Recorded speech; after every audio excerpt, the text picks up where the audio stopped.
Hello বন্ধুরা, apex e learning চ্যানেলের পক্ষ থেকে সকলকে স্বাগত। আমি অম্বরীশ আপনাদের সঙ্গে। আজ আমাদের যে আলোচনার বিষয়টি, এটা হচ্ছে part 2, history of Indian civil service, pre independence to post independence era. এবার দেখে নেবো আমাদের আলোচনা। The Indian civil services in years to come developed into one of the most efficient and powerful civil services in the world. Its members played a very crucial role in the framing of the British policies in India and also an maintaining and running the mighty British Empire in India. এই যে British অফিসাররা ভারতবর্ষে একটা British প্যারামাউন্সি build up করার জন্য একটা বিরাট বড় role play করেছিল। After 1947 independence India inherited this system of civil services which continue in its essentially original from even today. At first, almost all the top 1000 members of the ICS known as civilians অসামরিক ছিল এবং were British and had been educated in the best British school, এবং এদেরকে best British স্কুলে পড়াশোনা করানো হতো। By 1905 5% were from Bengal. 1905-এ ভারতবর্ষ থেকে মাত্র 5 জন এই ধরনের প্রতিযোগিতামূলক পরীক্ষায় অংশগ্রহণ করতে পেরেছিল, সফল হয়েছিল। In 1947 there were 332 Indians and 688 British members. Most of the latter left at the time of partition and independence. পরবর্তীকালে আমরা দেখতে পাচ্ছি ধীরে ধীরে ভারতীয়দের সংখ্যা এই আইসিএস পরীক্ষাতে বাড়ছে এবং ব্রিটিশদের পরিমাণ ধীরে ধীরে কমতে থাকছে। Until the 1930s, the Indians in the services were very few and were not given high post by the British. 1930 অব্দি পর্যন্ত এই সিভিল সার্ভিসে ভারতীয়দের সংখ্যা কম ছিল এবং ভারতীয়দেরকে কখনো উচ্চপদ দেওয়া হতো না। From 1858, after the demise of the East India Company rule in India, 1858-তে মানে সিপাহী বিদ্রোহের পর, 1857 সিপাহী বিদ্রোহের পরে ইস্ট ইন্ডিয়া কোম্পানির থেকে ক্ষমতা চলে আছে রানী ভিক্টোরিয়া, ব্রিটিশ কাউন্টের হাতে, এবং ভাইস রয় পোস্ট তৈরি হচ্ছে। তখন কি হচ্ছে না, British civil service took on its administrative responsibilities. পরবর্তীকালে অ্যাডমিনিস্ট্রেটিভ প্রশাসনিক বিভাগের দায়িত্ব পেয়ে যাচ্ছে। The change in governance came about due to the Indian rebellion of 1857 which came close to toppling British rule in the country. Entry and sittings মানে এরা ভারতীয়রা কিভাবে এন্ট্রি পেত এবং তাদের পরীক্ষার পদ্ধতিগুলো কি ছিল, এই পর্যায়ে আমরা আলোচনা করছি। The competitive examination for entry to the civil services was combined for the diplomatic, the home, the Indians and the colonial services. Candidates had to be aged between 21 to 24, which gave everyone 3 chances for entry. প্রত্যেককে দেখা হতো 3টে chance. The total marks possible in the examination there 1900. Successful candidates underwent 1 or 2 years probation in England. পরীক্ষাতে সফল হওয়ার পরে তাদেরকে 2 বছরের জন্য ইংল্যান্ডে থেকে এই ধরনের প্রিপারেশন নিতে হতো বা ট্রেনিং নিতে হতো। According to weather মত অনুযায়ী they had taken the London or the Indian examination. This period was spent the University of Oxford. এই সময়টা তাদেরকে কোথায় কাটাতে হতো? অক্সফোর্ডে, কেমব্রিজে এবং school of oriental studies and London Trinity College ডাবলিনে তাদেরকে এই ট্রেনিং প্রভিশন পিরিয়ডে থাকতে হতো। Where a candidate should the law and institutions of India, যেখানে তারা চর্চা করতো কি না ইন্ডিয়ান ল বিষয়ে এবং ইনক্লুডিং ক্রিমিনাল ল সম্বন্ধে, and the law of evidence which together gave knowledge to the revenue system as well as the reading Indian history and learning the language of the province to which they had been assign.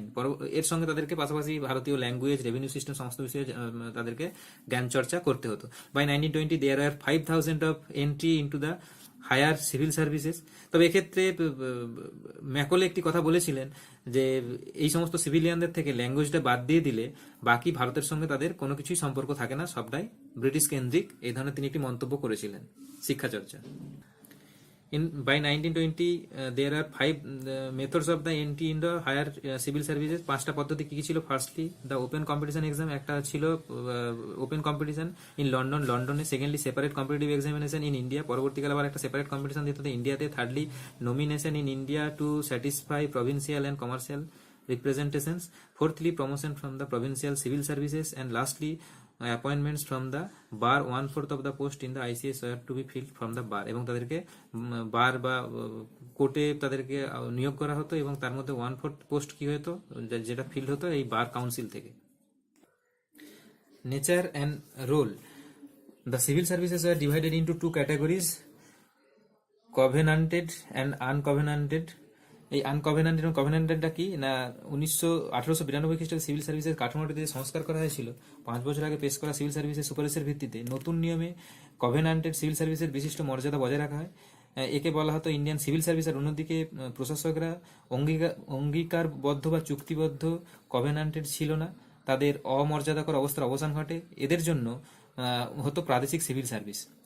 পরবর্তীকালে বিধিবদ্ধ civil service উঠিয়ে দেওয়া হয়। প্রাদেশিক service থেকে পদোন্নতির মাধ্যমে নির্দিষ্ট কিছু উচ্চপদস্থ মর্যাদা সম্পন্ন পদ পূরণ করা হতো, যেগুলি আগে শুধু আইসিএস দের জন্যই সংরক্ষিত থাকতো।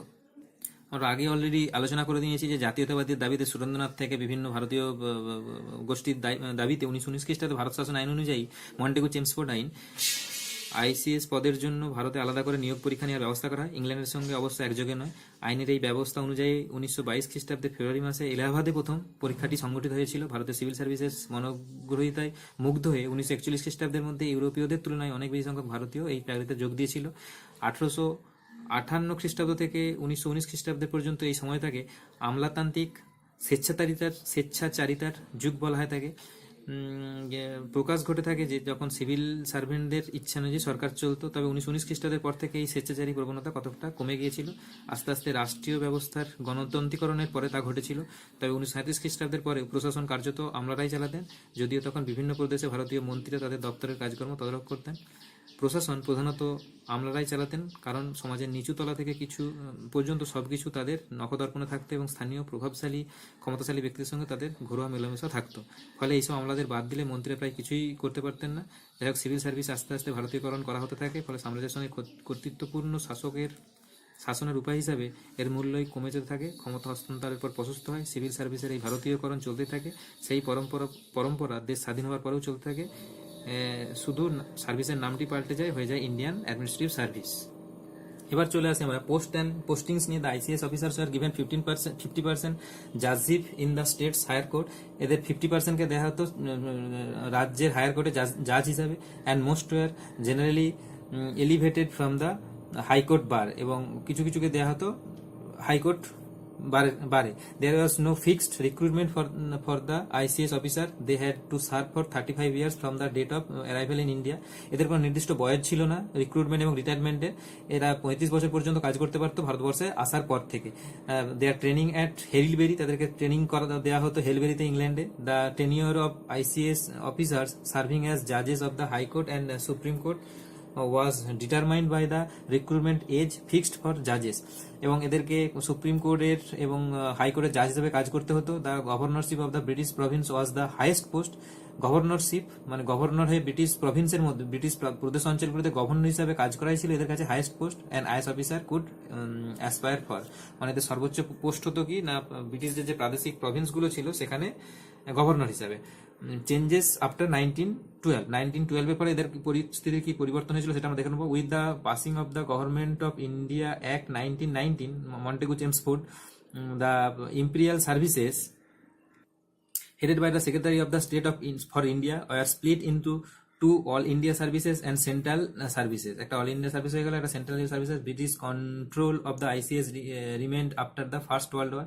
British controlটা ছিল এই ICS এর উপরে First World War পর্যন্ত, after First World War, but by 1945 Indians were numerically dominant in the ICS, and at Azure was loyalty divided between the empire and the independence.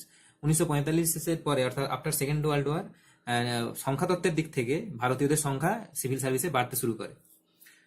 During independence or category wise data কি হয়েছিল during independence বা after independence, আমরা post independence এই ব্যাপারটা আমরা দেখে নেবো। At the time of the পার্টিশনের সময় দেয়ার 1980 ICS, 1980 জন ICS ছিল।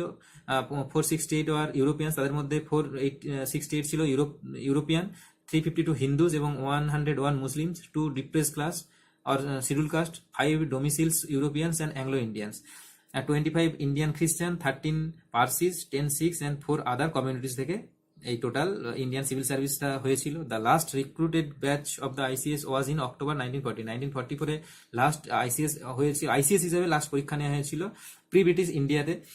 In 1947, the ICS was divided between the new dominions of India and Pakistan. 1947 ভারত পাকিস্তান দুটি পৃথকভাবে ভাগ হয়েছে পর the part of which went to India, যেটা ইন্ডিয়াতে চলে এসেছিল, was named IS, Indian administrative, এবং যেটা পাকিস্তানে চলে গিয়েছিল তার নাম হয়ে গেছিল CSP, civil service of Pakistan. Speaking in the House of Commons, House of কমন্সে কথা বলতে গিয়ে 1935-এ former British PM David Lloyd বলেছেন ICS that it was the steel frame on which the whole structure of the government and the our administration in India rest.